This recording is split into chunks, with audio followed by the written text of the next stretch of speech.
Good morning to everyone. Fine. So, how was your sessions till now? Different sessions, right? I hope, as ma'am said, like you might have seen my colleagues from Amrita, right? What was the topic? You remember? Crypto, cryptography, cryptology, cryptanalysis, right? What was your take home? Take home in the sense that after going home, like you got some links, you got to know like what is crypto. What you understood from that crypto? Private key, public key, right? Digital signatures, RSA, AES, fine. Okay, anything on cryptanalysis? You got any discussion on cryptanalysis? How to break an algorithm? Some discussions, fine. Because that was the core strength of Amrita. Because I hail from Amrita, I'm an MTech in cybersecurity. I'm doing my PhD in digital forensics, right? So today's session, like as the name goes, we'll talk something on social engineering, right? Introduction part, and then we'll continue with open source intelligence, right? OSINT. So social engineering, OSINT. Do you have any idea? At least a Wikipedia definition, or else you want me to start from the scratch? Okay, how many of you know your friend's mobile number? Everyone? I should not ask this question, right? How many of you know your friend's some secret credentials like Gmail password, ATM pin password, your college ID password? Very few, right? Okay, yeah, let's assume like the first day when you joined your college, right? Whether you know your friends' IDs? No, right? Let's say you stayed in hostel for at least 6 months or 1 year. After that, you might have got to know, you understood better, and then you might have got the some credentials. It's something confidential, right? So that's how we just start with social engineering and open source intelligence, right? So what you can see here on the screen, that background, how it looks like. A girl is there, right? One side is something normal, other side is with some digital data, right? Okay, before we start, I'll just start with general disclaimer. How many? I hope everyone has a Facebook, Insta. How many of you don't have a Facebook account? 1, 2, 3, 4. Insta, same way, right? Have you ever tried like, is there any account in your name in Facebook and Insta? Yes, regularly monitoring, because when we just go for real world cases, right? Someone claims that I don't have any Facebook account, but the crime might be committed with their account. What we need to create a Facebook account? What identity we need to create a Facebook or Instagram account? An email or else a phone number, mobile OTP, right? A verification via an email link or else a OTP via mobile or else a combo, right? So now we can just check like how many of your friends have access to your Gmail or your mobile pin pattern, because the cases which we follow, right? Someone might be a victim. She says like, sir, I have never have a Facebook account. The account might be created in his or her name, and then it may be misused, right? When it comes to court of law jurisdiction, what the court will ask, this is your ID created using your mail ID, your mobile number. Obviously, you are responsible for that, right? So one thing, like those who don't have a Facebook and Instagram account, I hope we learn quite a good number of small tools today, right? From that you can just go and search. Typically you can OSINT on what is your identity that is leaked on the internet, that is publicly available, fine.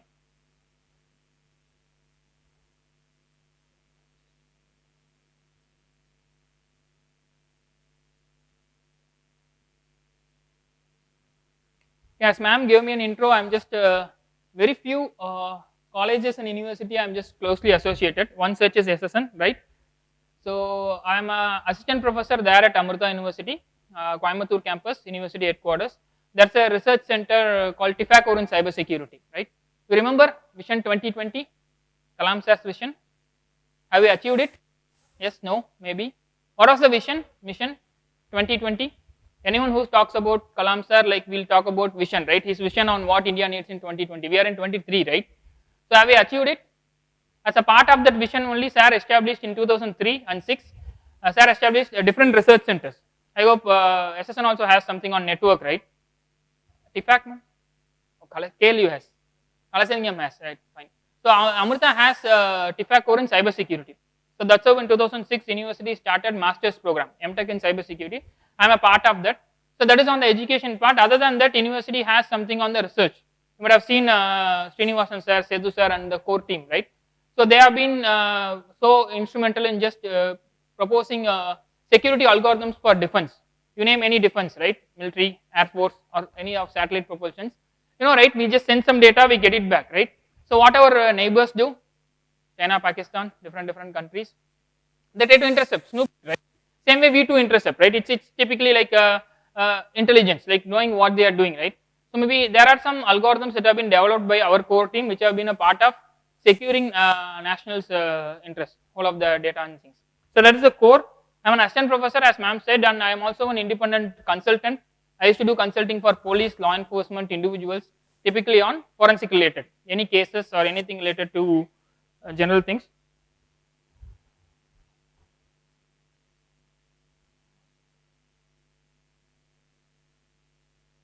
Yeah, it's a bit late. Fine. So this is the abstracted intro, as ma'am said, right? So again, I have my personal website, AK Mohan, Ashok Kumar Mohan. I just have it as akmohan.in, right? There you will be able to find my complete details, right? Profile details. I started my career way back in 2007, 8, 9 during my bachelor's. Computer hardware, networking, operating system, Linux, ethical hacking, then cyber laws, digital forensic, threat intelligence. So that's how I was just learning new stuffs and getting on to the next level. So again, ma'am was giving an intro about my certification. After 2021, I had only one certificate, LPT, licensed pen tester, which was the latest of EC Council, because I'm an instructor for EC Council, CompTIA, Mile2 and Cisco. You name any cybersecurity certification, I'm the instructor in the university, or else also I do private consulting. So this is about TIFAC core, as I mentioned, right? That is university's core, TIFAC core in cybersecurity at university's headquarters, Coimbatore campus at Amrita. So with this short intro, we'll start with SC, social engineering, and then we'll get on to open source intelligence. Fine. So I give you an example, right? Maybe how many of you know your friend's mobile number? What is sensitive? Whenever someone says like don't leak any sensitive information, upon to your perception, what is sensitive? Passwords, fine. ATM pins, anything else? Other than this, other than passwords, ATM pins, whichever some financial transactions are involved, right? What else can be sensitive? I say like maybe your full name is sensitive. I say your full address is sensitive. I say your 10-digit mobile number is sensitive. How sensitive? That quotient difference, right? Quotient differs, but there is a level of sensitivity for all these things. Or else I will just give you an open challenge, right? I'll give you a paper, ask you to write your name, mobile number, address, and mail ID, right? For all these things, I will just give you a bounty, right? You just ask me how much you want. How much you will ask? It's your rank. You are going. I'm just asking you something. Write in a paper and give. That's your asset. I'll say like I'll pay for you. How much you will ask? Some numbers. 200, 500, movie ticket,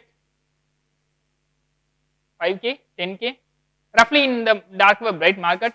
These basic information, whichever I said, like it's equivalent to something around 2000, 2k Indian INR. So now we can just imagine day in and day out. Everyone has a Gmail, right? When you created it, is 5 years before, right? So from the day when we created Gmail, Facebook, Insta, what else? Pinterest, Telegram, whatever we use, all things are free of cost, right? What does that mean? So-called free of cost, right? How they are just giving free of cost? You might have heard of placements, right? Maybe in any of your colleges and university, there will be dream companies.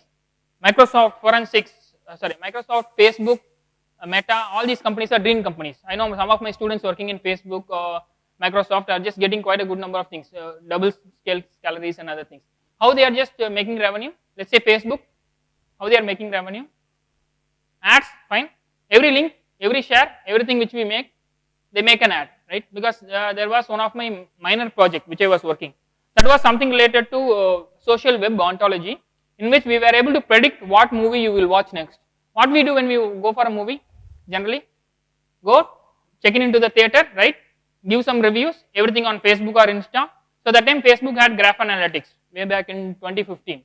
We just did a graph analytics typically with my account and my friend's account, and we made a predictive model that will clearly say, okay, last week, previous week, there was a gap, and a couple of weeks before you just watched the movie, then the prediction results will be something like this. There is a new movie coming, what you will watch, whether you are going to watch this celebrity A movie with 2 of your friends, you are going to watch celebrity B movie with only your family members.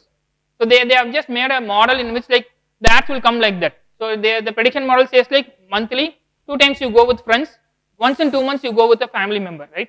So after 2 months gap, whatever movie is suitable for your family member, that will be popped up there. Then what is our general tendency? Here I was waiting for this movie, right? I need to go. Then what they will give? 10%, 20% off, fine. So normally everyone is using this food apps, right? I do not name the apps, food vendor apps, right? What they will do? They will have a price, maybe bigger price with some margin added, and then they'll say like 100 off, 200 off. But when you finally calculate, it will be more than what you go offline and take, right? So even we were mentoring, we were monitoring food apps, whichever was there, right? So what does a food app need? Any app which you are ordering a food, right? What permission they need in your mobile? Location, because they just want to deliver it. You can give your location. Then what else? Contacts. Okay, what is the need for food app to get your contacts? Whether you are just going to deliver it to your grandma, father, mother every day, different routines. Anything else? Location is the major thing, right? So what is the need for a food delivery app to get an SD card access? If I just come to you, you have just seen me, we are discussing for 10-15 minutes, right? I'll come to you and I say like, okay, just can you give me your mobile unlock? Whether you will give? No, even if you are known, you don't give, right? Else I'll ask you, okay, give your SD card, we don't give. But why we are doing the same for apps? Because if you are giving a permission of SD card to an app, the scenario is like, they are giving them permission to read, write, remove anything on the SD card. The same thing for your mic and camera, right? How will identify whether my mobile's front camera is turned on? Whenever an app is open, sometimes there will be a blue, red, green indicator at the top, right? So you might have you might be comfortable with programming, right? So what the program says? Whenever the camera is turned on, if the condition says turn on the LED. So if you put turn off the LED and just compile the program, what will happen? Camera will be turned on, microphone will be turned on, only the indication won't be there. That's what happened with malicious apps. Everyone downloads app from where we download general apps? Play Store, right? 1 in 10 of app in Play Store is malicious. That's the general survey which says. You are downloading 10 apps, let's say in your mobile you are having 150 apps. Now it may be genuine, right? Every now and then it will update. We don't know what is pushed in the latest update, right? So social engineering is typically psychological manipulation. As I said, when you join your college, you don't know what your friends, colleagues are. After 6 months, 1 year, this is all about trust, right? You create a trust. You trust your friend and say something, right? How many of us write passwords in sticky notes? Laptop sticky notes or table sticky notes? Okay, you might have like 5 to 10 accounts, right? How many accounts you have? Bare minimal, Gmail, Facebook, a couple of company accounts, college accounts, a couple of job search, right? 5 to 10. How you store your password? How many of you have your 10-digit mobile number as passwords? Your 10-digit mobile number? Just go for a break, have a coffee, 2 minutes, come back. Someone will be able to, someone like me or ma'am will be able to say like, what is your password? Fine. Then how to create a strong password? What is a strong password? What exactly? Uppercase, lowercase, alphanumeric. Then if I want, if generally you say like maybe those who are admins here, right? We know, right? We'll be giving Wi-Fi passwords for all the across the campus. So we'll give it SSNIT at 123, SSNCSE at 123. What does that mean? It's guessable password, right? So after a couple of transactions, you will be able to guess what exactly is going to be the password for the adjacent Wi-Fi or something different. Then how to have a strong password? Right? Make a strong password. There are many password creation tools, and then write it in a sticky note or write it in a diary and keep it, right? Or let's put it in a notepad and keep it somewhere, because when we go for real world cases, right, forensic cases, we just start investigating on systems, right? So we'll be able to find a sticky note or a diary. If it is a sysadmin, right, so good. He'll be having a older diary, 2000 year diary. In that he might have written all the usernames and password exactly with the URLs and everything. Our work is so simple. Get it, write it. If at all they don't have a two-factor authentication, we'll be able to log in completely, right? Then how to overcome this? Passwords, how to manage your password, because the whole of the thing which you are going to discuss is all about authentication, identity and other things. Passwords are going to be the majority of your identity revealing mechanisms, right? How to keep your password secure? Which one? Password to the files. You are talking about protecting a password. Okay, fine. So you're saying that you are going to, just like you keep jewels in locker in a bank, you are going to keep all the passwords in an Excel sheet, put a password for Excel sheet and then store it, right? So that's what most common people do. You just store it online or offline. They'll have a master, that's called master password table. So they'll store it in an Excel sheet or a Word document and then keep it as a master password, right? So how many of you use drive encryption? If you are using a Windows laptop or desktop, you have something called disk encryption or drive encryption, right? BitLocker, right? So you might have heard of AES, right? Some of our crypto experts might have talked about AES 128.246, right? What they might have they mentioned about the complexity of breaking those algorithms? We are having some systems secured by AES 256. You want to break that? How much time it will take? practically speaking. Okay, when quantum comes in, it drastically exponentially reduces, but up to current scenario it takes like 3 million years. If you go on Google like how to time required to break AES 128 or 256 algorithm, it will say 3 million years, right, practically speaking, with all of the current day supercomputing powers we have. Quantum is entirely different dimension, but we don't have much of solid proofs on breaking this using quantum. If quantum is fully into practice, we want to change from password to something different that was used in Vedic period. We need to have something in mind and we need to remember the whole of the stuff. Right? So social engineering is typically psychological manipulation that will be tricking users, right, typically into making security mistakes, right.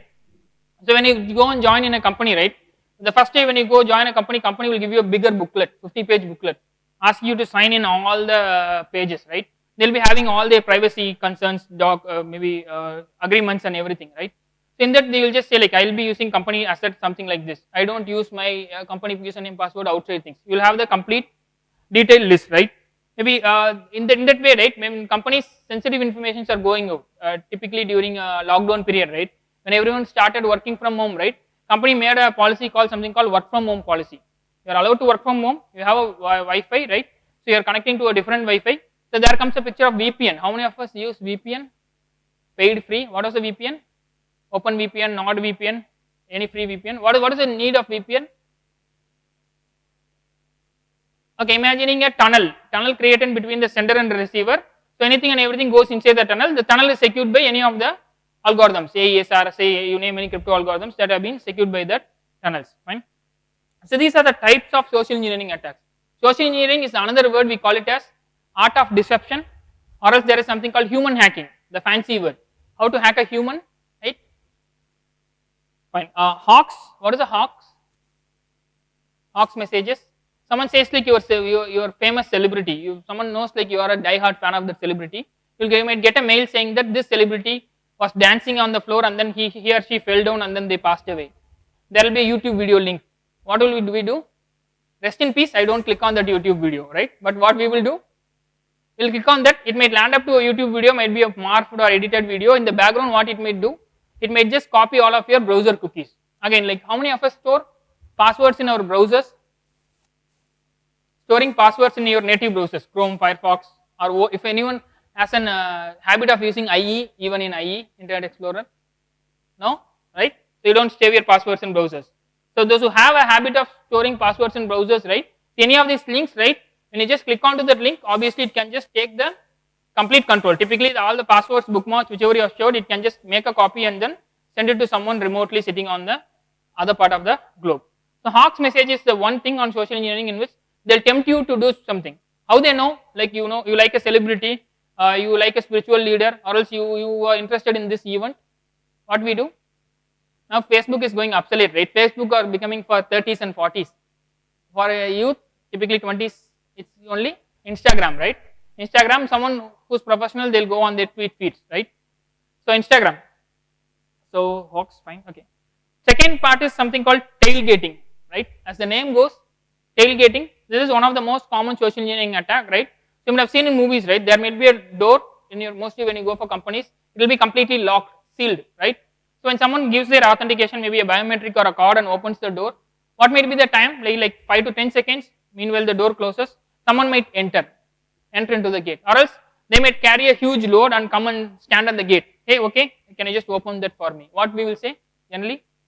We are just we feel like we'll feel some empathy for them and say like, okay, we can just go in, right? But actually, they might have an ID, might be a good-looking same ID of your company or the similar in the same corridor, but that might not be the original genuine ID, right? So that's on tailgating. Pretexting is something on typically knowing some details about you and sending you text message, or else something on phishing will be there, voice over phishing. How many of you got call from SBI? Hello sir, SBI bank manager பேசுது உங்க card பின்னாடி இருக்க 16 digit number சொல்லுங்க. Fine. What they will ask when you ask them, okay, whether you are from SBI, I don't have an account in SBI, what they will say? Sir, we are calling from RBI. RBI is the central body controlling all the banks, right?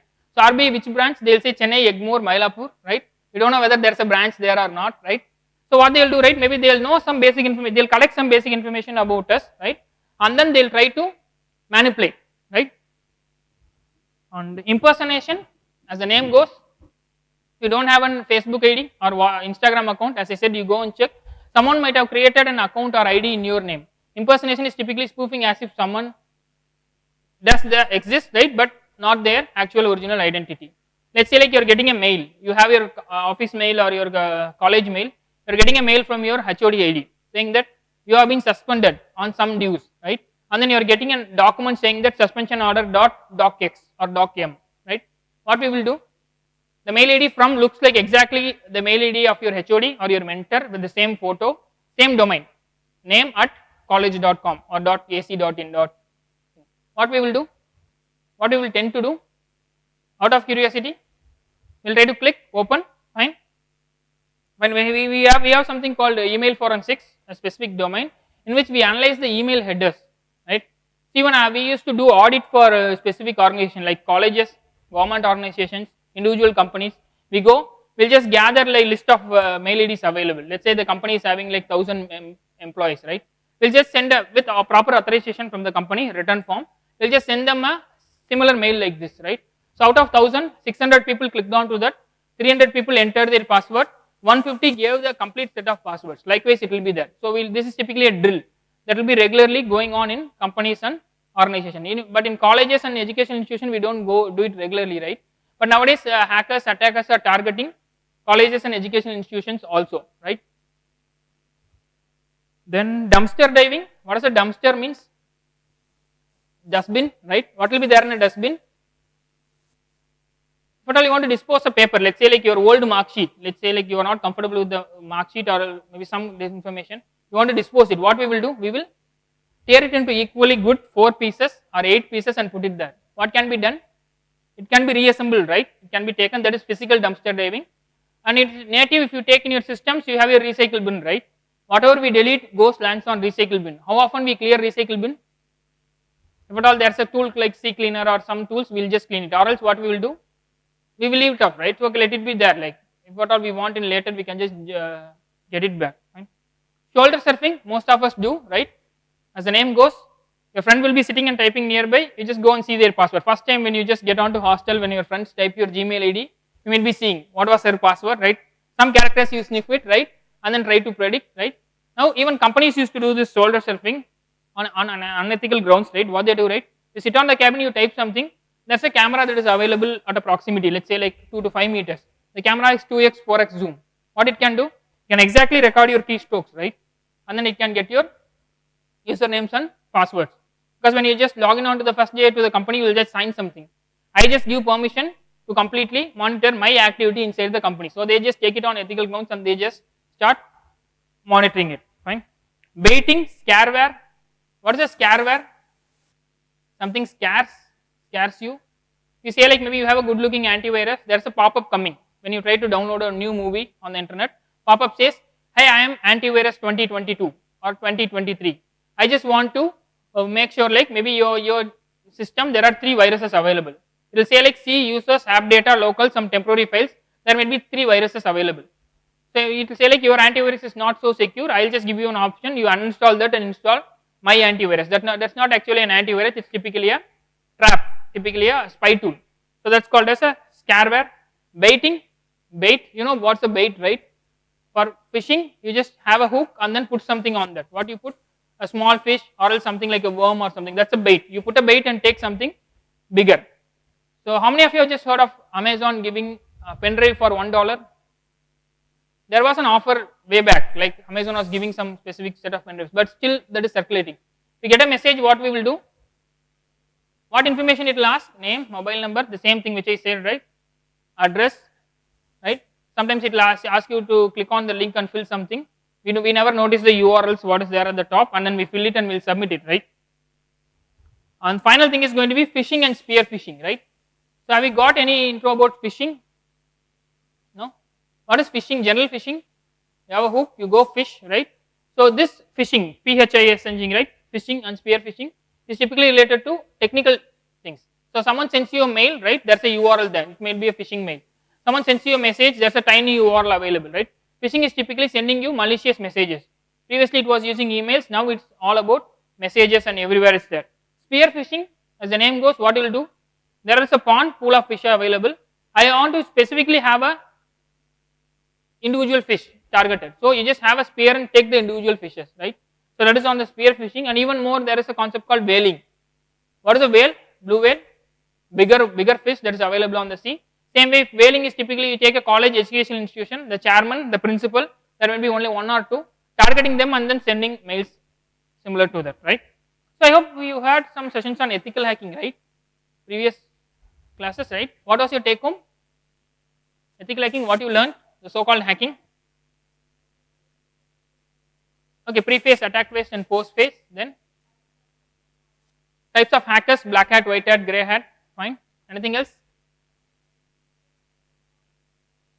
Okay, how to collect? Okay, because whatever topic we are discussing today, right, the second part, open source intelligence, is something overlapping to any of the basic phases of your ethical hacking or pen testing, fine. So recon, what tool you tried? Reconnaissance, gathering information about a individual or a company or organization, fine. So these are the examples.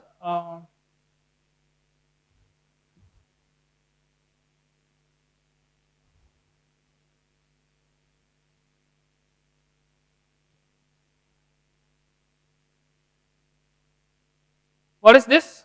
From the example which we saw, tailgating. Someone is entering the door, right, and then someone else is trying to enter the door before the door gets closed or without their permission. Fine. This is, you just go to facebook.com, it looks like facebook.com, but the URL looks something called someone at some domain.com/Facebook, right? It might be a phishing page, right? A good looking page, just like your actual page, fine. Then this is identity spoofing. Someone else sends a mail in the name of your known person, or else someone whom you might just wish the mail to be from. And this, stealing your usernames and passwords from browsers or any of your entities, fine. And the combo of all these things, stealing your passwords, credit card information. Do you use any password vault? Heard of this password vaults? As you said, like putting it in an Excel sheet and storing it. There are some online password vaults available, right? So which can just store all of your username and passwords. It will have a master credentials. It will have two-factor authentication and other things, fine. So if at all you are using accounts starting from Gmail, Instagram or Facebook, my recommendation is to enable two-factor authentication, right? How many of you have enabled 2FA? What does it mean? Someone else to log into your Gmail account or Facebook account from a different geographical location or some other different laptops, what it will ask for? SRN questions, tap from your mobile, OTPs, right? Or else maybe authenticator app based, right? Hardware based authentication or else software based authentication. You might have heard of app called GAuth, Google Authenticator, right?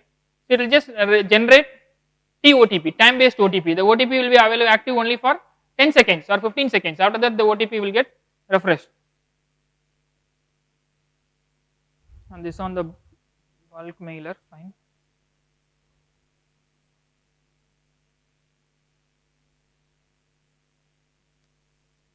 Okay, this is general part. When it comes to social engineering, I am saying like, so maybe you're just having a friend, you just speak to them, you just get their usernames, you get their passwords, right? Some sensitive information. Whether it can be done in real world, because this social engineering is typically called human hacking, art of human hacking. We just trust someone and then just we give them some information, right? So this is one of the video from DEF CON, right? The Global Hackers Conference, right? With which the lady will be spoofing someone's identity, and then she'll be able to exactly get the actual information. In US and UK, you have something called social security number, you have something called single identity, right? How to reset? Without complex tools, they are not using any of your Kali Linux or Parrot Linux or Metasploit tool, right? Without software or extensive knowledge about security, she doesn't know what is a coding, she doesn't know how to write a program, fine. Social engineering is an effective non-technical strategy used by criminals to commit a crime, fine. Just hear this, after the end we'll just discuss on a couple of minutes, right? After the end we'll just discuss on. So I invited a few of the world's best hackers to try to hack me and show me where my vulnerabilities are. And now I'm going to meet them in Las Vegas for DEF CON, the biggest hacker convention of the year. They're going to hack me using social engineering, which is essentially hacking without any code. They just use a phone and an internet connection. Do you want to do a sample phishing call? What's phishing? Phishing is voice solicitation, and basically what you do is you use the phone to extract information or data points that can be used in a later attack. Let's do it. Who are you going to call? Maybe I'll call your cell phone provider and see if I can get them to give me your email address. I bet they're good. I bet they have my back. But yeah, go for it. I'm gonna spoof from your number, so it's gonna look like it's calling from you. Okay. What was the last line she spoke? I'm gonna spoof from your number, right? So spoof calls, you just go pay, right? You just get a good number of minutes. You say like you just pay for a spoof call provider, they'll give you like 60 minutes. 60 minutes you can make a spoof call. Older days when we go for demos on ethical hacking or something, that's not much relevant to ethical hacking, but we will show a demo on spoof call. We'll call someone from randomly from the guest. Okay, say what is your number, or say what is your father's number. We'll make a call from this. You'll in your caller it will say like dad calling, right? So what she's doing, she's using only small technique, a small tool. She doesn't know anything on the coding part. She have a tool which can just spoof any number. Someone we say like you're just one fine day you're just getting a call from HOD, or else your father HOD's number you're getting a call saying that okay tomorrow you have a event, the event is cancelled, postponed, nothing is gonna work. Tomorrow we just don't want to have the event. Someone is calling and saying it to the program coordinator, right? Then what will happen? It will spread to everyone. Tomorrow the event will be there, venue will be there, but no audience will be there, right? The only thing is that you received a spoof call. You can just go and say like I just received a call from someone's number, but that will be reflected in the telecom level.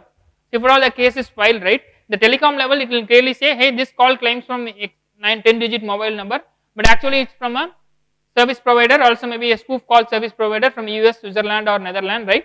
They have just created a fake identity and then it have been spoofed. So she's only using a spoof fake caller ID, and then a YouTube video. What says the YouTube video? Baby crying, right? So he's playing a video of baby crying. Hi, I'm so sorry. Can you hear me okay? My baby, I'm sorry. my husband's like, we're about to apply for a loan and we just had a baby and he's like, get this done by today. So I'm so sorry. I can't call you back. I'm trying to log into our account for usage information and I can't remember what email address we used to log the account. The baby's crying and can you help me? Awesome. In just 30 seconds, At gmail.com. Jessica gets access to my personal email address. Now, if I needed to add our older daughter on our account so she could call in and make changes, how would I need to go about doing that? You would have to send me a secure PIN through a text message? Yeah. Well, the thing is, I don't think I'll be able to receive a text message if I'm on the phone. Oh, I'm not on there either? So I thought when we got married, he added me to the account. Jess uses my girlfriend's name and a fake social security number 5127. to set up her own personal access to my account. Wait, I'm sorry. So there's no password on my account right now? Can I set that up? She even gets the support person to change my password. Thank you so much for your help today. So she just basically blocked me out of my own account. I'll get her fed after this. All right. Thank you. Holy shit. So they just gave you access to my entire cell phone account. You're gonna have to go on and change your password now because it's Jess, my name. And all it took was a crying baby and a phone call. Yeah. See, this is what goes on, right? So how convincing the video was? So if you are being a telecaller, maybe newly appointed telecaller, what you will do? Wait, I'll just verify with my manager, because she did only thing is like she had a spoofed account. When they try to send a specific security code in a SMS, they said she don't have access SMS. When they said email, she said, I thought my husband might have linked my account to that link, right? So she gave a fake SSN, social security number, just like we have Aadhaar identity here, like US and UK have social security number. So this is how social engineering starts, right? So if you receive a call, right, if you receive anything like a call or a message, the first thing is like don't click onto the links, don't open the things, never ever share OTPs. Recently we had a case a couple of days ago, because without mentioning the name, I'll discuss the case, recording is going on, right? So there was one of our client employee who was a senior manager in the bank, one of the company, right? So he got a call from saying that maybe you got some credits for a bank loan. Some credit which has been given from the XYZ bank he was using. They were clearly saying what was his bank number, last 4 digits of his number, what was the latest transaction he did, some basic details they gave him. He was convinced saying that they are calling from bank. They said like we are just sending you OTP for activating your new card, you want to say. He was somewhat aware, right? He said like I don't want to share OTP. I'm completely hearing anywhere like saying that do not share your OTP. They'll say, okay, you don't want to share OTP, even our company policy doesn't, our bank policy doesn't allow you to get the OTP from any of the customers. We'll redirect you to an IVR. What is an IVR? There will be something called voice automated, right? So it will always say like, okay, enter the 4 digit. You don't want to pay, but you can need to type it in your cell phone, saying that my OTP was like 112245, right? Something like that. So they just redirected them to IVR, and after that immediately thereafter they have just taken snooped around some 85,000 from his account. Typically it was a credit card linked account, and immediately we filed a case, and then still it's going on, maybe tracking and other things are going on, right. So only thing is like never share OTP with anyone, never click on any of the links. If you feel a link, we'll just I'll just show you some websites, right. You can go there and just verify whether the links are genuine or not, right. If you have heard of this website, Virus Total, one of the most commonly used website to verify any of the identity. As the name goes, it's a hub of antivirus companies. You go to a supermarket and find everything, right. This website is a hub which has all the antiviruses which is capable of just scanning all of the network. For example, what you can do, you can just give a file, like let's take, like if I am just choosing a file, I am just taking a random file from desktop, maybe a smaller file, right, something like a shortcut to a Zoom. I am opening it and following it. What it is doing, it have just what activity it have done, right. It have just saying like maybe 71, the number is, all of the 71 antiviruses available in the hub, all of them give you a signature saying that everything is perfect, right, completely green, fine. So then if when you just stick on to the details, you will find some crypto part. What are these? You have heard of this? MD5, SHA1, SHA2, SSDeep, TLSH. What are the hash algorithms we have heard of maybe previously? So what is hashing? HASH, hash. It's a crypto function, right? It's a crypto function. Let's say like I'm sending you a message, meet me at 6. You are receiving the message as meet me at 9. What is the conclusion? The message has been modified between the sender and the receiver. I want to make sure the message is not modified from the sender to the receiver. What I can do? I create a message, meet me at 6. I take a hash using any of the hash algorithms, MD5, SHA1, SHA2, and then send the message in one routine and send the hash in another routine. Sending message and hash on the same routine via the email, via SMS, it's going to be even vulnerable because they can modify, tweak the hash, or else they can just change the things. So sending a message via one routine, sending a hash via another routine. When you receive the message, what you will do? Wait, before opening the message, let me verify the hash. Go to the same hash algorithm, right?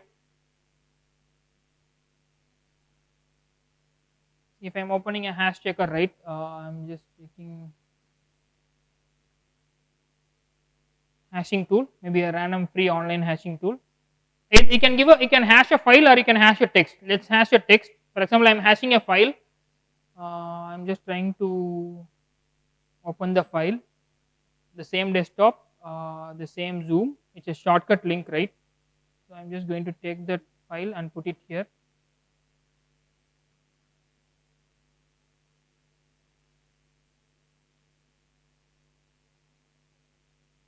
I will take it from here.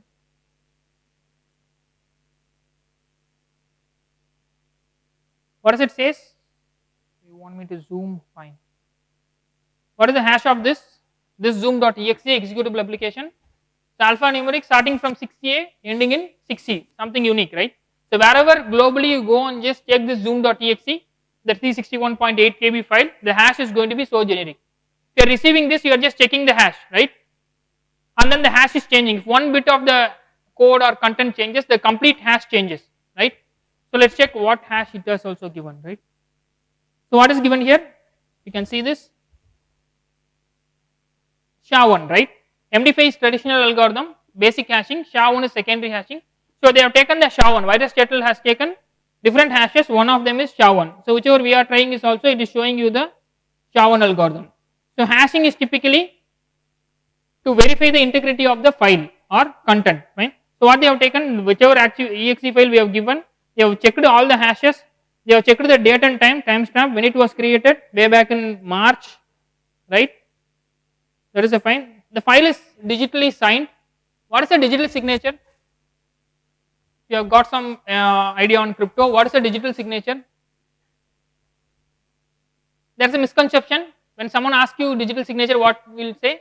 Put your signature in a paper, scan and send it. We claim, most of us claim that that's a digital signature. That's a scanned copy of your signature. That is not actually a digital signature. Then what is a digital signature? See, let's say like I am just visiting amrita.edu, fine. You see a lock button at the top, connection is secure, fine, everything. So certificate is valid. So what does it mean? Someone have just issued a certificate to amrita.edu, right? It's digitally signed. You can see here fingerprint, SHA-1, SHA-2 algorithm, whole of the digital signatures. Wherever on the globe you go and type this website, it is digitally signed and verified, right? So this is website related digital signatures. Sometimes we have individual digital signatures. So you have been a part of a company, or else you know your father, mother having or working part of a business. They might upload some documents in government website current day after this Digital India initiatives. They need to just sign the documents using their identity, digital signatures. They will have a small pen drive like this, blue color pen drive like this. So what it will be there? It will have the digital identity. We just plug it, have a document, maybe company turnover for the past quarter, have it, digitally sign it and send it. So that is typically for non-repudiation, right? Non-repudiation. What does that mean? Later I cannot deny. I am sending a document. Later I say, hey, I didn't send the document. Someone sent on behalf of me. You cannot repudiate. So digital signatures are specifically meant for non-repudiation. Right? So in this scenario, this virus total we are seeing, right? So this is digitally signed by Zoom Video Communication, the company, the whole of the certificate, who is issued, the complete details about the certificate, right? Some technical details also there. Then we have something on the relations, like what all the IPs it is connected. So what all the detections it have been used, the same exe, right? It's typically a Windows executable file, zoom.exe belonging to Zoom. Behavior, if at all there is something malicious, it will show you. Hey, out of 70 antivirus, 2 or 3 antivirus are saying this is behaving something odd. Fine. Hope everyone has an antivirus in your laptop, desktop. What is the need for an antivirus? Purpose? To scan and detect viruses, right? So if an antivirus is completely capable of detecting, scanning antiviruses and closing them, whether we will buy the antivirus next time, just like you get a common cold, flu, influenza, right? Every now and then we get a cold. Likewise, every now and then viruses comes in. Just like pharma industry, right? You know, pharmaceutical industry exists. Same way antivirus security companies exist, right? If there is one fine day we feel like it's a perfect day, there is not going to be any virus, not going to be any malware, ransomware, then what we will do? Whether we will renew the next year, sometimes we try to uninstall the antivirus also, right? So most of this, because that's a part of their business, right? Most of the companies, they have some programmers, like I know some of my students are working in those domains. There's a specific job role called Virricoder, VIRRICODER. What does that mean? As the name goes, you're good at expertise in programming or something, right? So you have been hired by a company or an organization to write viruses, make your own viruses of different origin, different thing, and then share it publicly, sometimes on unethical grounds, or else keep it for the company's R&D, just to check whether the virus is working within my company's internal infrastructures. Right? So that is on this one virus total. Right? Okay. So we were in SE, right? Okay. So now we will get on to the second part, right? This open source intelligence, right? OSINT. Yeah.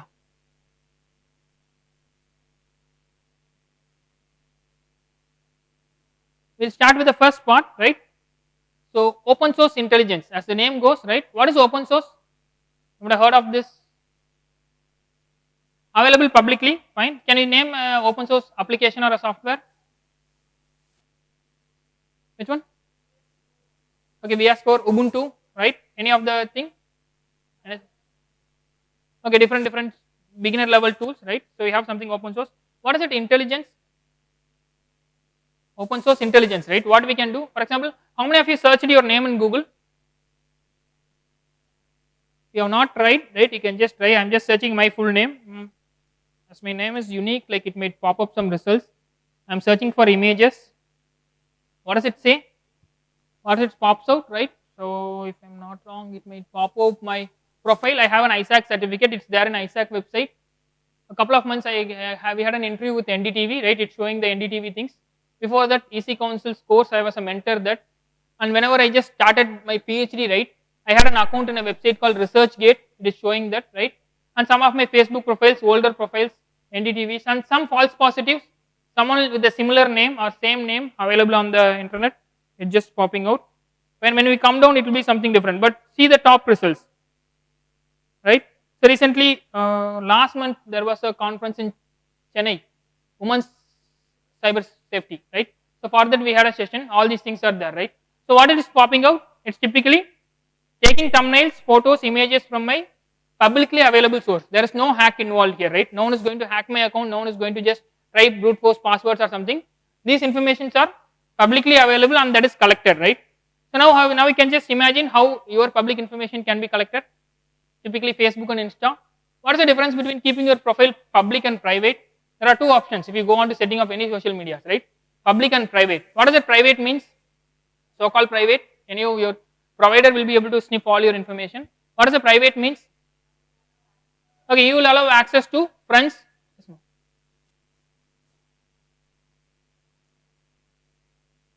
Friends of friends, any of them, right?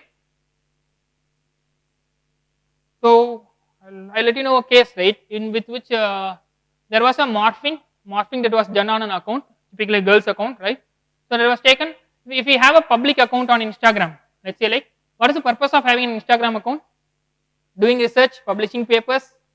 Then if you go to my Insta feed, you will find all food items. Wherever I used to travel, I used to take all food items and put it on the Insta, right? I started putting Insta posts like that. The others, what we will do, right? Insta will have Insta started introducing something called filters, right? You have a photo, you are looking good, you will make even good looking and then give your different filters and have. So how many photos we have on Insta? Roughly, if all you have an Insta profile. How many photos we have on Insta? First question. How many photos of us are there on Insta? Second question. If you don't have an Insta account, photos might not be there. How many photos of you might be there on Insta? You don't have an account, right? But your friends, let's say like you have your college cultural, XYZ cultural, right? The day before cultural, 5 photos of you might be there. The day after culturals, 45 photos of you might be there, right? So then you know, right? Maybe when you just, if you have been familiar with using Facebook a couple of years ago, right? So when you just start tagging your friend, first time you tag, second time you tag, third time what it will do? It will automatically say, hey, in this photo I am able to find a face. Typically face mapping algorithm, it will say like, this is your friend, right? They will just give you exact face mapping things, right? So why we are getting onto this is like, yeah, just searching for a basic identity. It's saying like whenever I search my name, it gives my Amrita, cyber security, Amrita Vishwavidapidam, IFAC core, and different things, right? So this is basics, right? Maybe if I just gather all this information, accumulate this information, right? Make it like a profile.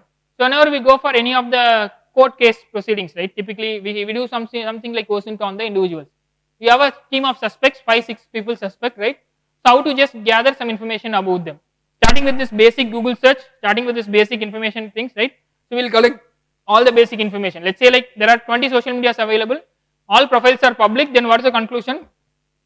You can get the actual event, when the event happened, the photos, okay, if you take a photo in your mobile, right? You click a photo in your mobile and share it with someone, what else will be shared with that photo? Photo is there, right? There is something called metadata.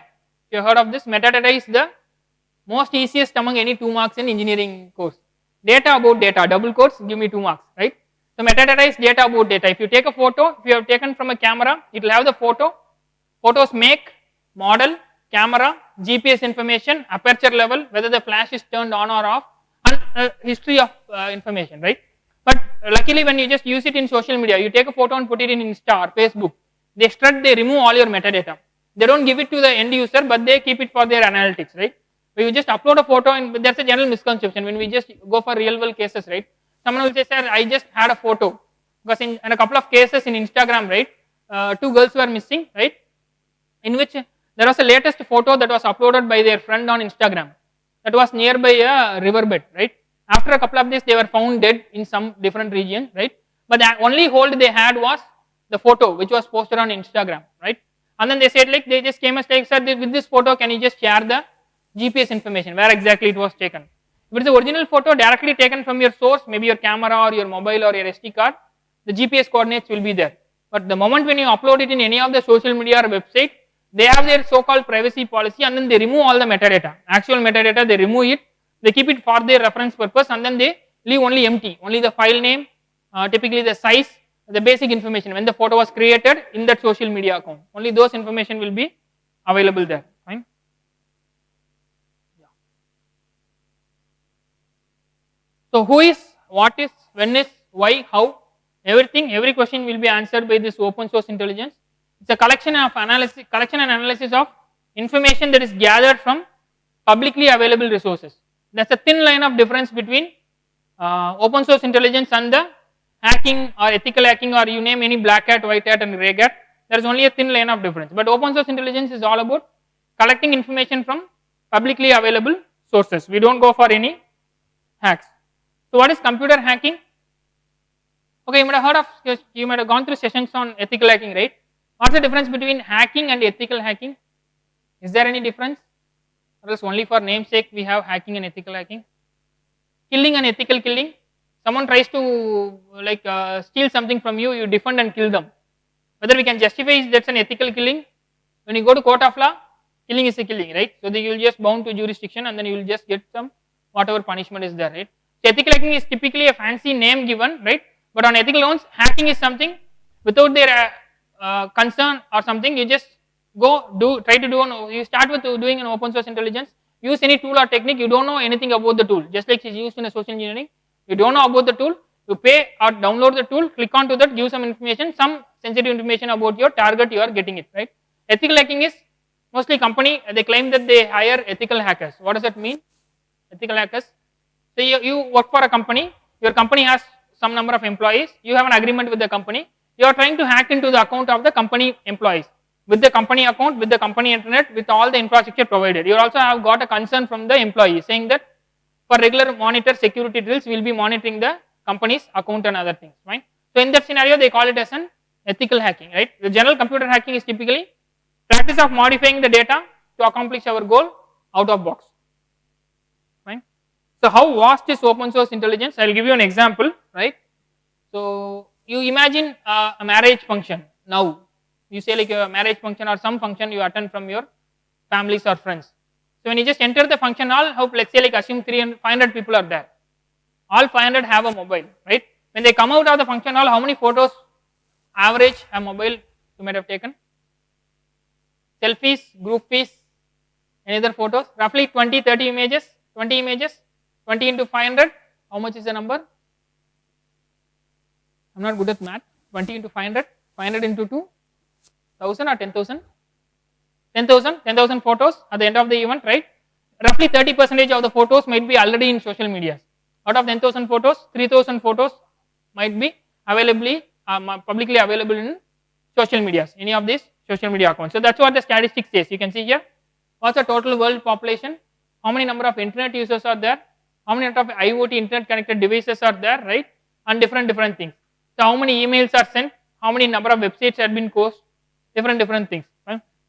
So that's what this statistics is given typically to make you like that how data is drastically increasing. You just go 5-10 years before, you go to the marriage function, they will take a photo with a camera or things, they might just give you like 300-400 photos.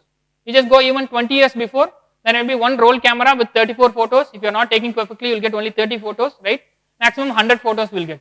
2000 it was 100 photos, 2010 it was like 1000 photos, now it is 20,000 photos, right? So you see the difference in which the data is being generated, right? So that's what the open source intelligence is gaining the momentum because of this sort of more number of data that have been generated online, right? So what is the need for OSINT, right? Understanding and reducing the attack surface. If at all you have been a part of the company, as ma'am said, right, there are some research groups available here at SSN, which we and ma'am are mentoring. We used to mentor students for typically for OSINT. We'll just say them what are the tools and techniques which you are going to see in the second half, right? We'll just give them the exposure to all the tools and techniques. We'll just give them some cases, real world cases, whichever we work, right? We give them a small part of the cases which they can do it for the R&D purpose. Obviously, we'll have an SLA agreement with them, service level agreement or an NDA agreement with them, and then we'll work on to that. So understanding and reducing attack surface. You work for a company is hiring you, you are good at cyber security, you are good at threat intelligence, you are good at open source intelligence. So company will hire you and say like, hey, I want to know how many, let's say like my company is having 1000 employees. I want to know how much information about my company, my employee have put on the internet. Let's say Facebook, Insta, anything. So you just understand the attack surface. How many of them are available on the social media? You might have seen about security agencies, right? Government security agencies, typically police people and or different IS related security agencies, right? So you find any of them on Facebook, or else you just take a simple example. You find any of the employees of Facebook in Facebook, only we will put like working at Facebook, right? Your friend might be, he might have completed graduation, sitting in home, but you might have put it working at Facebook, right? But you have seen any of the employees of Facebook in Facebook working at Facebook, they have a privacy policies. Have you seen any of the real world military officers any of the jurisdiction in Facebook, but they have their company policies or government policies not to be on the social media with a public profile or public photos, right. So that is understanding and reducing the attack surface. Gaining awareness of the threat actor, what does that mean? Second thing, gaining an awareness, threat actor. So what is a threat? You have a threat, for example, you are regularly traveling on a road, there is something like a pitfall, that is a threat, right. Someone is doing a rash driving or opposite, they are a threat for you, right. Then what is a threat means? Threat is something that is going to cause damage to you, that is something unexpected, right. Gaining awareness about threat actors, you work for a company, there is a competitive company, they are regularly trying to hack into your system, right. So the threat actor for company A will be some of the intelligence agencies of company B. So what will be the threat actor for India, Indian government, Indian website? Some of the threat actors from China, Pakistan, neighbors, right? Something like that, right? So gaining awareness of threat actors, we will know like how many of them are visiting our company website. Out of that, how many are legitimate logins, how many are illegitimate, right? That will be there. Enhance intelligence, responsive investigations. What does that mean? So like let's say like maybe when COVID started, right? So what we were doing, everyone were with a mask and a sanitizer, compulsory. What does that mean? We are just typically safeguarding us, right? We don't want to get infected. Same way like there is a virus, there is something circulating on the internet. We don't want our company or our organization to be infected. Then what we will do? Just like we put on vaccine or immune, we will take a sample of that, put it inside our company, a small controlled environment, and verify whether the 30 systems are getting affected. If it is getting affected, we will go and just patch the antivirus, patch the OS in all the 3000 systems of the company, right? What kind of information you are going to collect? Again, this is not going to be hacking, it is going to be only collecting information about publicly available information about an individual. How to process it and with what tool? Is it ethical? Sometimes if you have an agreement, if everything is in pen and papers, it is on ethical ground. You work for a company, company is monitoring you because you have given them a written consent saying that hey, you can monitor me on some grounds. Who can collaborate? Global level open source intelligence like big leaders, right? You heard of GAFAM, GAFAM? What does that mean? GAFAM? Google, Apple, Facebook, Amazon and Microsoft, right? Anyone claims that I am not using any of these software? Anyone says like I am on internet, I am just active, right? But I am not using any of these softwares? No, right? Because we start with browsing with Google, right? So Apple uses whole of the Apple things they use, Facebook, Amazon and Microsoft. Nowadays Meta is added into this, all of the Meta things, right? So what does it mean? This is called as an ecosystem, right? So what ecosystem we live in? We might have learned, right? Desert ecosystem, sea ecosystem. The current digital identity, whichever ecosystem we live in a GAFAM ecosystem. Without using or knowing any of these products, we won't be able to be on the internet world, right? How long? Okay. The final thing, do we have a plan, purpose and a target? So at the end of the day, after going out, right, you may just try to do OSINT. You try to do an OSINT about your friend. Say them, hey, your just username or password is leaked somewhere on the internet, right? So how many of you just checked, just verified whether your email is hacked or somewhere? How to know that whether my email is hacked in the sense not knowing your email password, but like maybe if at all you just you've gone through this website, have I been pawned? Or else if this is going to be the first time, pawned in hackers term is called hacking. Have I been hacked, right? So what does it mean? So I am just typing one of my older email ID which I am not using it.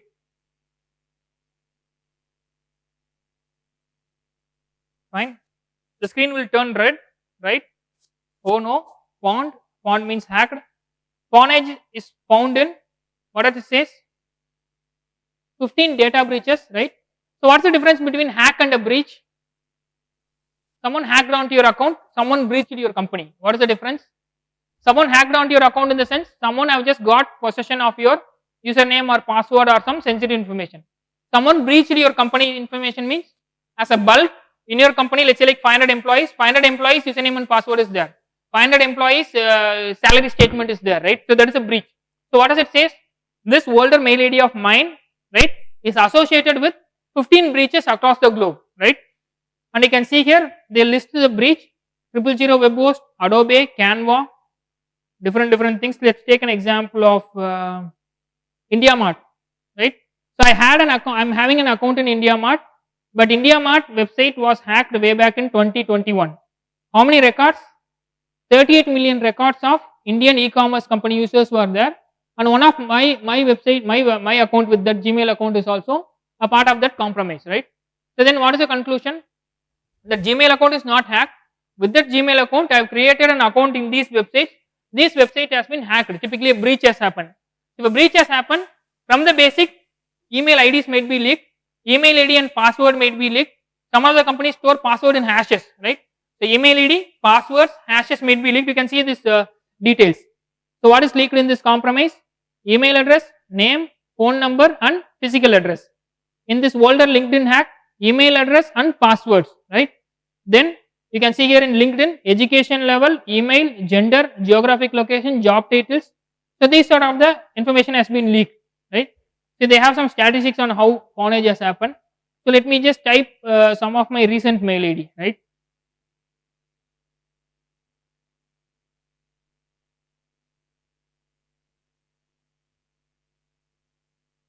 This is my official mail ID, so I don't use it for any of, mostly I don't use it for any of the public facing things. What does it say?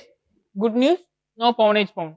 So with this mail ID, there are quite a good number of breaches across the globe. My mail ID is not being a part of that breach. So this is just not saying that if your mail ID is found in this website, your Gmail password is hacked. No. Using the Gmail, you have created account in different websites. What we will do? What will be your normal password? My name at 1987. For Gmail, what we will have? My name at 1987 Gmail. My name at 1987 Insta. Then what does that mean? If someone have just got hold of 2 or 3 websites which we have the passwords, we are having a recurring password, the password can be easily guessed, right? How many of us have entirely different passwords for all different websites? Genuinely, can you raise your hand? Different password, just like hash, MD5 and SHA, I have 2 different passwords. No, right? So then how much percentage of repetitive it will be? It used to be 50%, 70%, 99% so called secure, right? My name at Facebook, my name at Instagram, right? So if you check onto this, maybe if you have a mobile or something, can you just check your mail ID in this website? How many of you it says pawned? Because if it is shown something has been hacked or pawned, don't panic. I'll let you know how to overcome that, right? How to remove it.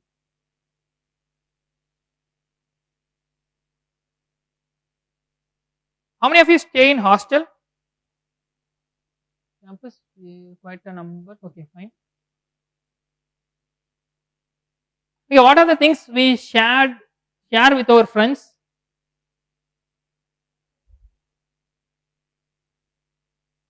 What are the things we share with our friends in hostel? What are the things? Sometimes dresses, tops, shoes, anything else? How many of us share toothbrush with our friends? Accidentally one fine day you say like you and your friend have the same color toothbrush.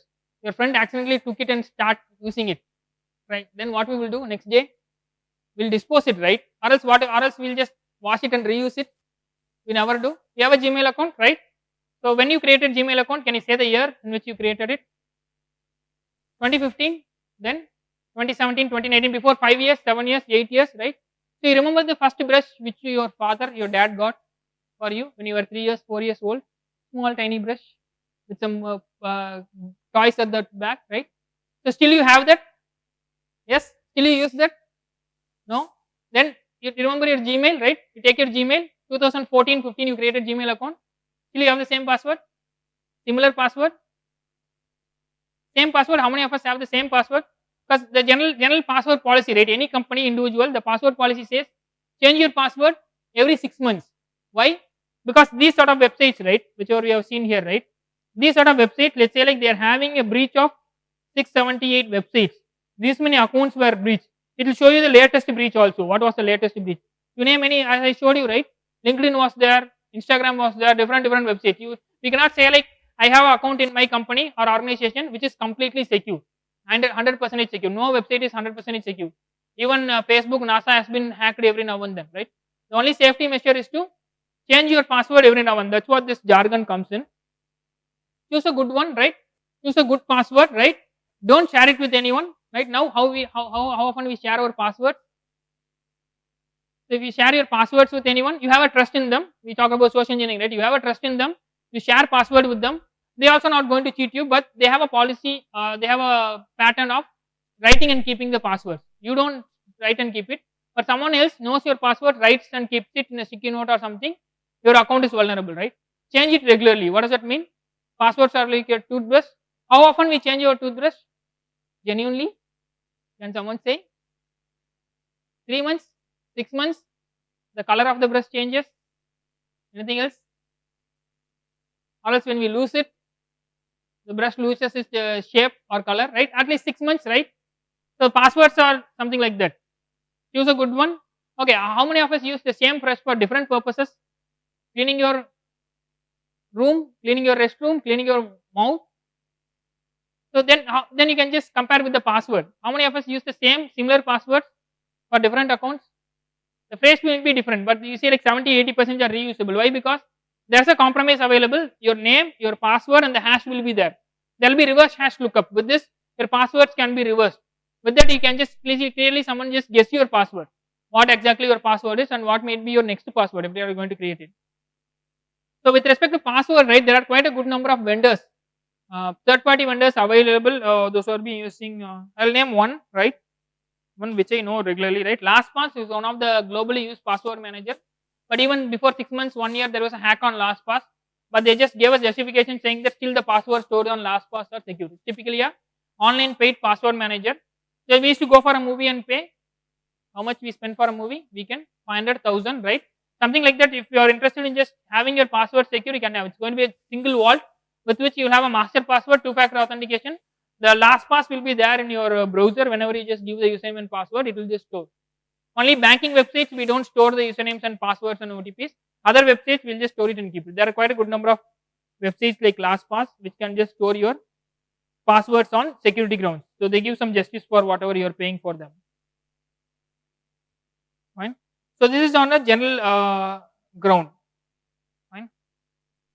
So types of OSINT, right? So the open source intelligence, there are 3 different types are there: passive, semi-passive, and active. Right? As the name goes, passive. What does it mean? Without getting in touch, let's say like you are going to do a open source intelligence. Your company says you are company A. You want to do an open source intelligence. You want to gather information about your company B or your company A's employee, or else your company B's CEO or CTO or someone. Right? So passive says never being detected by the target. You are not going to get in touch with the target, right? But you are just going to gather some information about them. I just search it by name, right? Name in Google, right? There are some websites, People's, Pokio. These are all a part of OSINT, right? They asked me to sign in.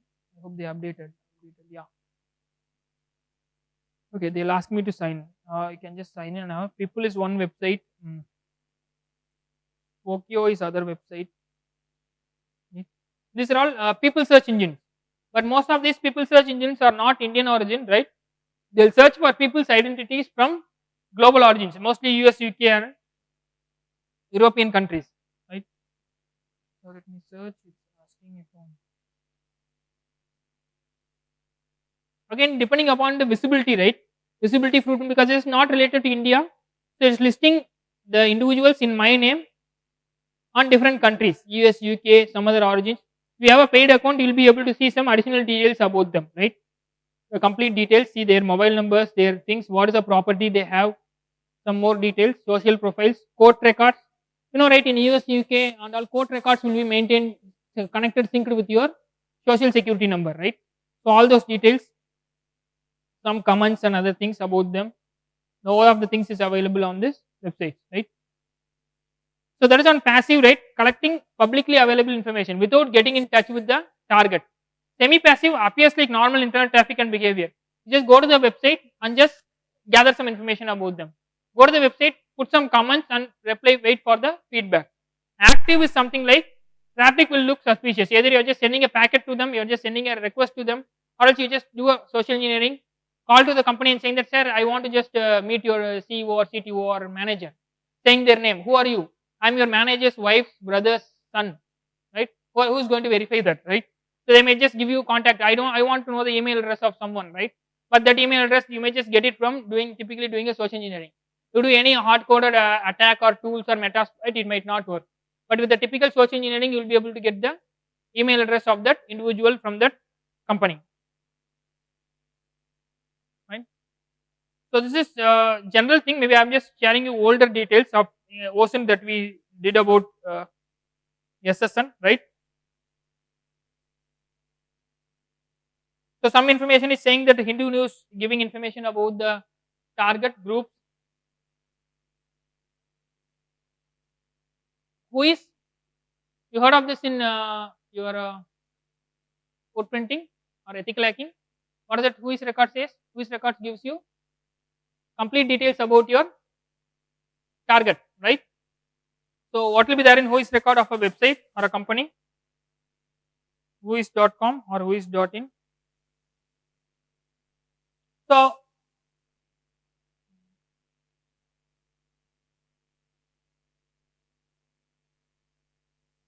some of these tools, techniques, links that might be repetitive from your what to say, ethical hacking classes, because both of them will be coming on information gathering, right? So whenever you try to do a who is about any website, right? Not who is on website.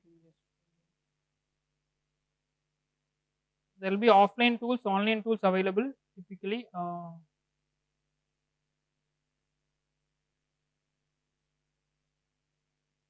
what is the telephone directory? You heard of, you have seen it.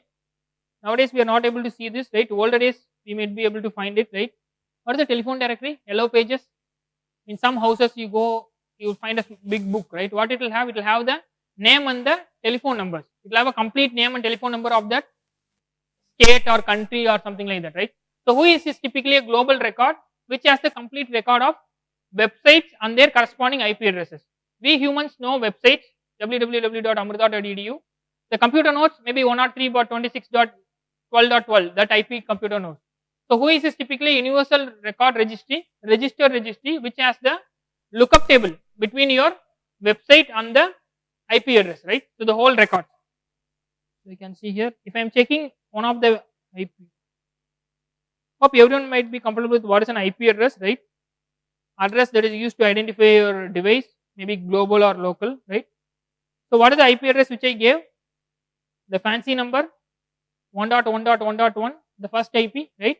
So that is something belonging to some organization. If I am not wrong, we'll check what is there in 1.1.1.1. Okay, they have just blocked onto this request,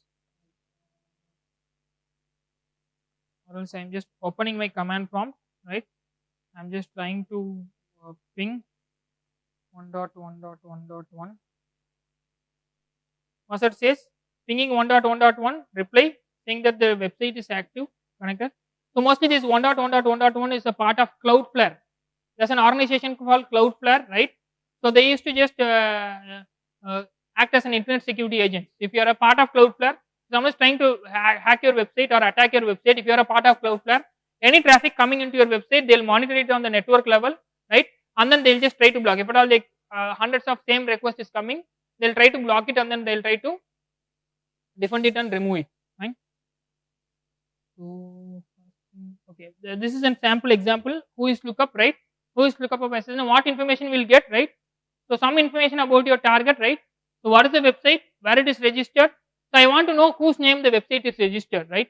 So the first OSINT you do, I want to know whose name this company or organization website is registered. So there might be an account called admin at the bottom. If you find it, maybe someone's identity might be given. Registrar, if it is a college, it will be principal or registrar or system admin or network admin head. Their details will be there. It will have their complete name, the address with which they have registered, and an email ID. So what we can do with this information? Name, registered email, and address. But all they don't have a grip, you can send a mail saying that hey, I am from your service provider, right? So your website is going to expire. You want to click on that link and renew. Also, you have renewed the website for 1 year. 6 months have gone. I'll give you an offer for renewing 2 years, but you can pay only for 1 year. Some sort of offers you can send to them, typically phishing, wishing, or any of these things, with which you will try to gather additional information about your target. Typically, doing a social engineering and getting additional details, right. So other than this, the site's IP, public IP will be listed here, right. Then Nmap, you heard of this in any of your ethical hacking classes here or online? What is an Nmap? Network mapping tool. If you do an Nmap on a website or a IP, what it will give? Just like if you say like in this room, how many doors are there? How many doors? 2. I'm not wrong. On either side, it might not be active. 2 doors and windows 3, 6, 12, right? So these are the entry points. For this room, the entry points are 2 main doors and 6 windows, right? Major entry points. Same way when you take a website or a domain, right? The major entry points of the websites will be the ports, right? What is a port? PORT? Port in computer terminology? Can be a okay, application programming, we call it an interface. What is an interface? An entry point, right? So let's take this laptop. How many ports are there for me to connect? I take this physically, I take this laptop. How many physical ports I have? Let's say I have 4 USB ports, 4 pen drive I can connect. I can connect to 2 of the HDMI, right? So 4 plus 2, 6. 6 ports I have, 6 hardware ports which I can touch and feel, right? 6 hardware ports I can have with which I can connect to the system and then do an interface, do a data transfer or communicate with the thing. These are all called hardware ports. Technically speaking, with respect to our computer terminologies, we have something called software ports. That's called virtual ports, right? So computer, when we talk about general computers, right? What is a binary? 0 and 1. That's called binary, right? Any of this combination, right? So in computer terminologies, everything and anything will be in terms of binary. That's what we call as 2 to the power something, right? So if you have a 1 GB RAM in your laptop, how many bytes? Kilobytes? 2 to the power 1, 2, 4, 8, 16, 32, 64, 128, 256, 512, 1024. 1024 is 1 GB. 2048 is 2 GB. Everything will be in terms of 2 to the power of some x, right? The same way we are talking about port, there are, if you take 2 to the power 16, right? 65536, 65,536. Those many number of ports is active available in any of the system. I am opening my command prompt. I am typing something called netstat. I am checking network statistics of this system. It clearly give me like what all the incoming and outgoing connection in this system which we are connected, right? So we call something like a combo. Let's take this. Let's take the source something. What is this combo? IP address, typically my system's IP address and a port number, a random port number between 65,000. And the receiver, let's say like I am connected to Zoom. It may be Zoom's IP address and this port number. What you can see, this port number on the receiver side, everything is 443. What is it port number 443 says? You know HTTP protocol, HTTPS, the so called secure protocol. HTTP port number is 80. HTTPS port number is 443. So what we are doing? We are establishing a connection with some other website on the internet, all HTTPS connection, right? I'll give you an example. You open your Chrome, open google.com in 4 tabs, 4 different tabs, right? Or else you open Chrome, Firefox, Internet Explorer, open google.com. What does that mean? A request from your local system goes to google.com, is going to fetch you and give you the same Google page. Let's say from a single system or a single account, same request is going to Google, but in an instance 5 times, 10 times or 100 times. Let's say 5 times. From the same system, you are sending instance from different browsers or different tabs, same request to google.com. While returning back, when it comes to your interface, right, your laptops or computer interface, how it will enter your system? Same request is coming from google.com, same browser, different tab. How it will differentiate? It will differentiate based upon your port number and process ID. Whenever you initiate a process, if I am opening my task manager, right, so there will be something like a process. This is my computer's task manager. Google Chrome is there. You can see here how many requests are going from Google Chrome. Let's say like 30, 34 requests are going from Google Chrome, right? So that is the request. So your local system, a random port number to google.com's HTTPS port. So while coming back, when it knocks down your interface, it will say, hey, I have a reply for your system with a specific port number or identity 59336, right? And these are all port numbers. How many? Starting from 0 to 65,535, right? So everything in computer starts with 0. The 0 to 65,000 ports. We know commonly well known ports. Port number 80 HTTP, 443 HTTPS, then 53 DNS, 110 POP IMAP. Some common ports. Within 0 to 1024 are called common ports, right? If you see a port number 7777 open, I'll give you number, right? A fancy number, right? Let's check what is there. Port number 7777. That's a common port. If you feel like that port number 7777 open, right? So you can see here this port guide. It will just clearly say you. So what does it says? 7777 is a common port with two types of connection, TCP and UDP, right? So TCP connection, port number 7777, it will clearly a chat server, some active accounts, a malware or something is open. So when you just try to do a net chat, the same thing whichever we tried here, net chat, you find something here, remote system will be 443 because you are establishing a HTTPS connection. Your local system, let's say like 7777 is open. Then what is the conclusion? That port is a malware, some ransomware or some virus, some bots are going from your system to a local system. So we are discussing on this, right?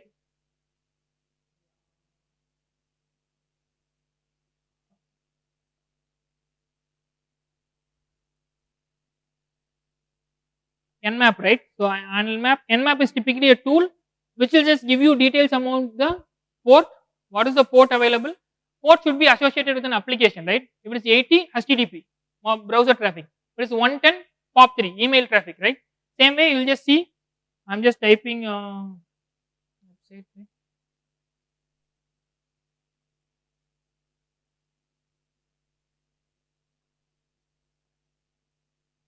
When you just check on to a website, right? So I'm just going and checking on to the who is. Remove this, copy this, scan. I'm publicly scanning like what is available in this website. And you might have any of the offline tools of this available, right? But after the scan, what it will say? It will just say this is a domain. This domain is associated with an IP, public IP. What is the difference between public IP and private IP? There's a general confusion when we talk about IPs. You know IPs, right? Your mobile has an IP, your laptop has an IP, just like our name, IP is an identity, right? So what is a public IP and private IP? As the name goes, okay, I'll give you a layman term example. What's the difference between telephone and an intercom? You know telephone, right? Everyone has a 10-digit mobile number. Anywhere from you call, you land up on the same individual. You have an intercom. Let's say I have an intercom phone here. I'm just calling number 5000. It will go to reception here. If I'm going to Amrita campus, I'll call to 5000. It will go to my general manager's room. What does that mean? I have an intercom here working within this campus. I have an intercom there working within that campus. I'm dialing the same number 5000 here, same number 5000 there. What's the difference? That intercom numbers will be available active only within that jurisdiction, right? Same way private IPs typically will be available within that jurisdiction. Let's say like, let us check what is the IP of this system which you are connected, right? IP config, I am checking. Mostly see 10.107.0.1, that is the IP. Let's say like there may be access point here, that may be my gateway. I have just connected to that. It have leased me an IP call 10.1.7.5.139. Some IPs in 10 series, right? I'll show you.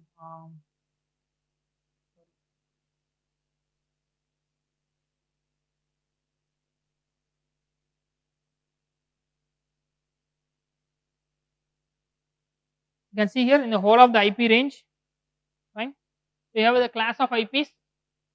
10 dot series, 172.x, 192. Whenever you just go and connect on your campus or somewhere, you will get an IP with 172.x.x.x, 192.x.x.x. This is a private IP. Whenever you see this IP, you can clearly say, sorry, that's not connected on the internet. This IP is within your organization. The same private IP can be open anywhere on the different jurisdictions. They can have their private IPs. But public IP, you go and search for the public IP, right? So I am just when we tried a scan report here, right? ssn.edu.in 182.75.23.233. So this IP is going to be the public IP where this ssn.edu.in server is hosted. So globally wherever you go, this public IP is going to be public, only it will just reflect to this ssn.edu.in. How many ports are open? 80, fine. 113, the port is closed but some service is running. 443 HTTPS, some 8008, maybe some proxy port or tunneling port. So if you are doing a footprinting, if you are doing an OSINT on this organization, right, I'm able to see 1, 2, 3, 4 ports are open, right.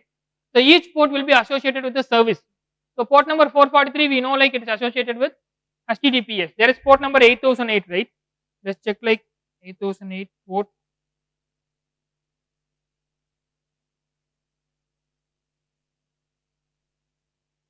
There might be a server, you can see here TCP, Fortinet, Citrix, any of this vendor.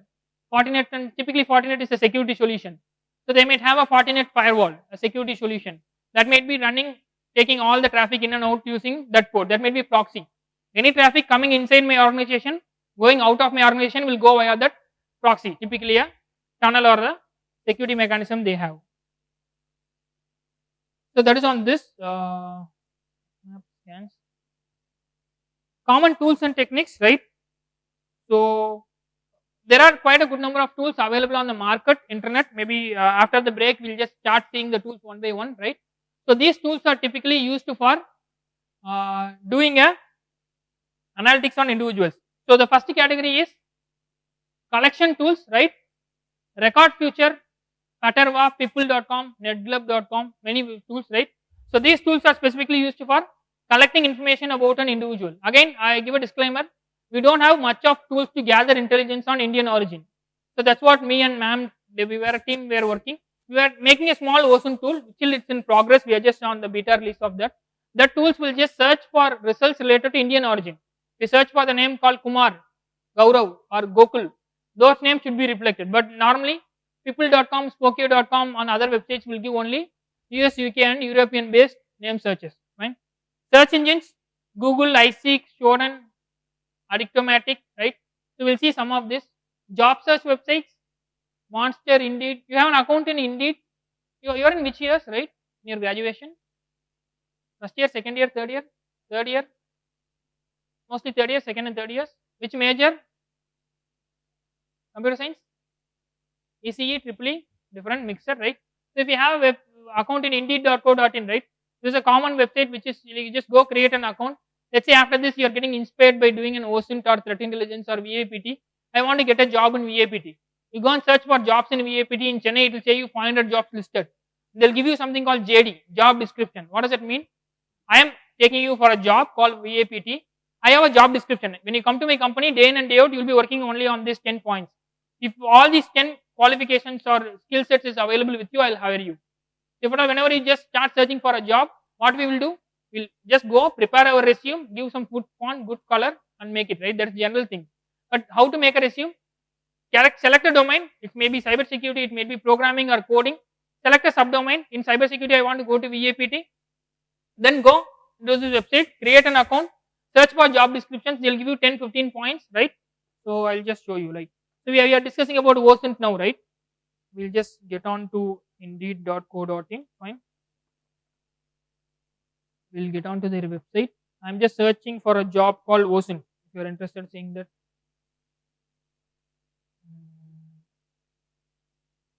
Yeah. Coordinator OSINT. Let me group for.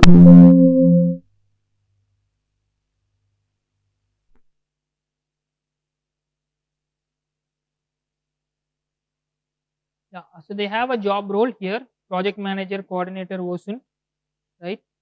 The company says like they are just doing all about OSINT solutions, skills.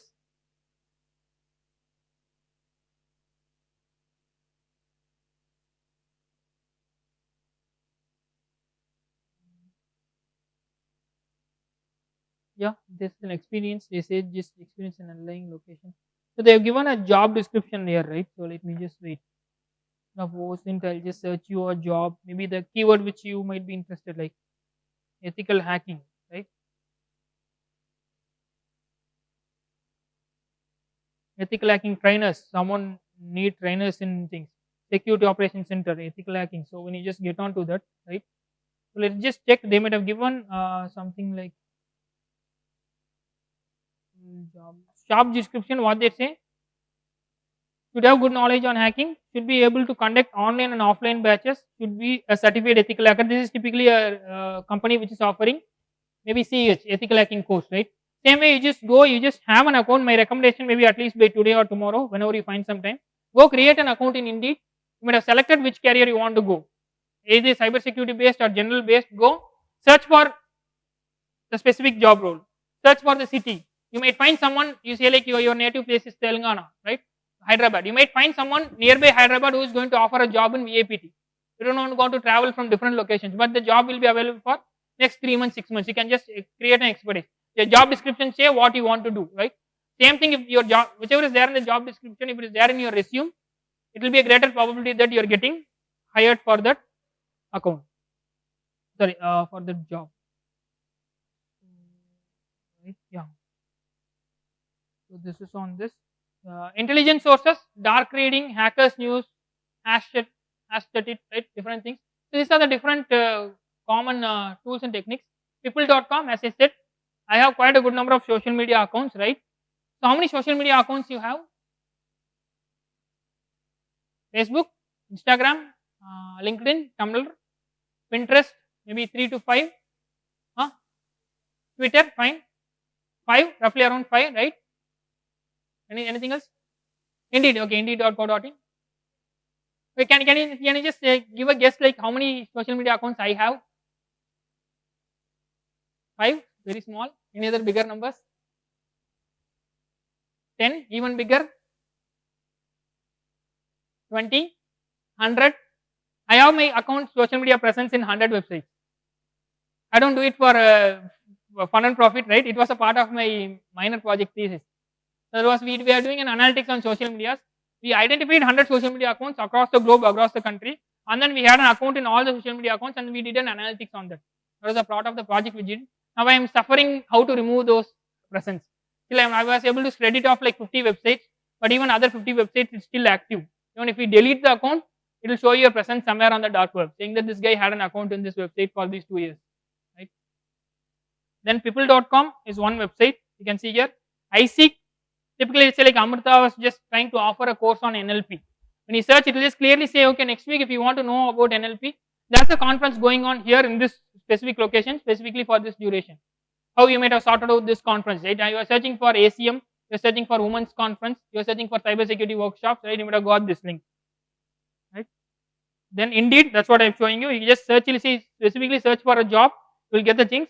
Get exactly onto the job description. You just make sure like whatever is there in the job description, if it is there in your resume, you have a great, but don't copy the JD and put exactly in your resume. You will land up in trouble. If you say like, ethical hacking, if I am a recruiter, right, there will be 3 questions. What are the steps in ethical hacking? 5 steps. Okay, if you say how many steps? 5 steps. What are the steps in ethical hacking?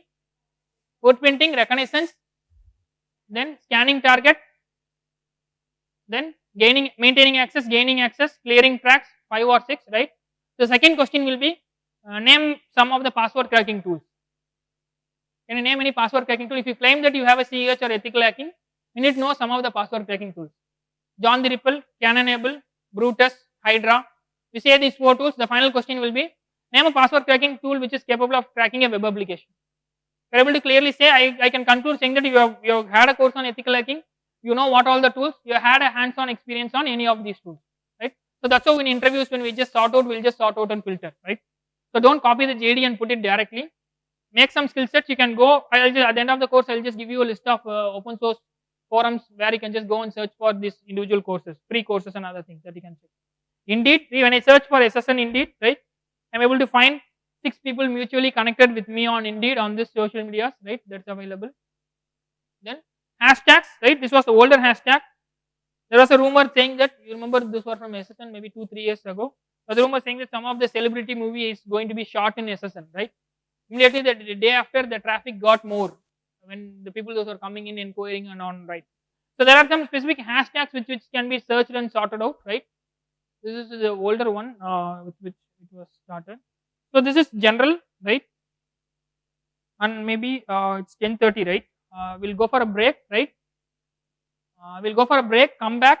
After coming from the break, we'll just start looking onto the tools, right? Whatever we have discussed now, right?